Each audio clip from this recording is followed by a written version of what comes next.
Les faits remontent à 2018 et même si MHD a toujours clamé son innocence, le rappeur de 28 ans, qui a pour vrai nom Mohamed Sylla, a bien rendez-vous avec la justice ce lundi 4 septembre 2023. Avec 8 autres personnes, celui qui fait profil bas depuis sa sortie de détention provisoire est jugé aux assises pour un meurtre lors d'une rixe. CST, une histoire qui pourrait être digne d'une série Netflix. Le rappeur MHD et 8 autres hommes sont jugés aux assises à Paris à partir de ce lundi 4 septembre 2023 pour un meurtre commis lors d'une rixe entre deux bandes rivales dans la capitale en 2018.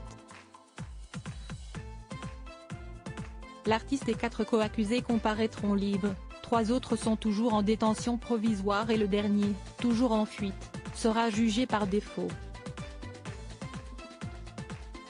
Ils encourent 30 ans de réclusion criminelle. Placé en détention provisoire durant 1 an et demi, MHD, Mohamed Sylla, de son vrai nom, a été libéré à l'été 2020, sous contrôle judiciaire. Depuis, le jeune rappeur fait profil bas mais le Parisien a retrouvé sa trace. Depuis sa libération, MHD a sorti en 2021 un nouvel album, devenu disque d'or, et, cet été, un nouveau single intitulé Jungle. Sa carrière n'est donc pas à l'arrêt malgré l'affaire qui le concerne. Dans son numéro du dimanche 3 septembre, le quotidien a recueilli le témoignage d'une personne ayant croisé MHD cet été à Montpellier, où l'artiste vit à présent. Il veut vivre discrètement, l'important pour lui, CST son bébé, il est jeune papa, il s'occupe de sa fille, commente cet anonyme. Ses parents eux, vivent toujours au Chaud-Fournier. Sa maman, Mamidi, s'en remet au destin pour l'avenir de son fils.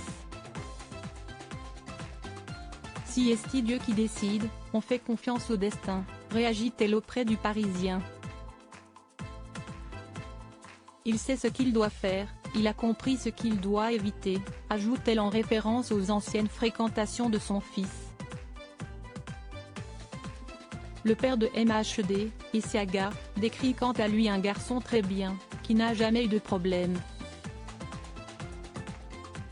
Rappel en détail de l'affaire dans la nuit du 5 au 6 juillet 2018, Loïc K.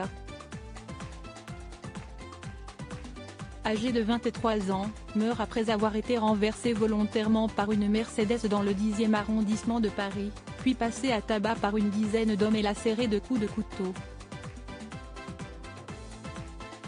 La voiture est retrouvée un jour plus tard, incendiée, dans un parking. Rapidement, les enquêteurs explorent la piste d'un règlement de compte entre jeunes de la cité des Chaud-Fourniers, surnommée la Cité Rouge, et celle de la Grange aux Belles, située à quelques encablures l'une de l'autre, dans les 10e et 19e arrondissements. Les affrontements entre les deux bandes ne sont pas nouveaux. Plus d'un an auparavant, un jeune des Chaud-Fourniers avait déjà trouvé la mort dans une bagarre. Quelques heures avant les chauffourées ayant abouti à la mort de Loïc K. Une dizaine de personnes de la Grange aux Belles s'étaient introduites chez un ancien du quartier des Chaud-Fourniers et l'avaient menacé avec des gourdins, acte qui avait suscité une volonté de représailles de la cité rivale. Plusieurs témoins mettent en cause le rappeur MHD, habitant des Chaud-Fourniers. Pionnier de l'afro-trap, mélange de hip-hop et de musique africaine, le jeune homme, alors âgé de 23 ans, est en pleine ascension. Son premier album s'est vendu à plus de 400 000 exemplaires et il est remarqué à l'étranger par des artistes comme Madonna ou Drake. Les enquêteurs établissent que la Mercedes incendiée lui appartenait et des témoins affirment l'avoir vue à bord. Par ailleurs, sur plusieurs vidéos de la scène, un des hommes, de type africain, a les cheveux teints blonds et porte un survêtement de la marque Puma. On l'y voit traîner Loïc K. pour l'écarter de la voiture et lui asséner un coup de pied dans la tête avant de quitter les lieux.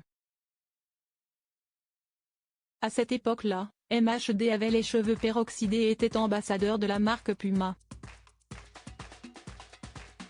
Ce dernier a tout au long de l'instruction nié les faits, faisant notamment valoir qu'il prêtait très régulièrement sa voiture à son entourage, et que plusieurs personnes dans le quartier portaient la même coiffure que lui. Parmi les autres accusés, 3, dont celui qui est en fuite, sont soupçonnés d'avoir porté des coups de couteau à la victime. Un autre sera également jugé pour l'incendie de la Mercedes. On est sur un cycle tragique et terrible de violence de quartier, dans lequel on ne sait plus pourquoi tel quartier est ennemi de tel autre, mais où on n'a pas le choix et on est obligé d'être solidaire des autres, analyse Guillaume Albic, avocat de ce dernier, auprès de l'AFP. Pour bien juger et bien comprendre, il faut prendre de la hauteur et prendre en compte ces dynamiques qui se mettent en place dès le plus jeune âge, estime-t-il. Le procès est prévu jusqu'au 22 septembre. Mohamed Sylla reste innocent des faits qui lui sont reprochés jusqu'au jugement définitif de cette affaire.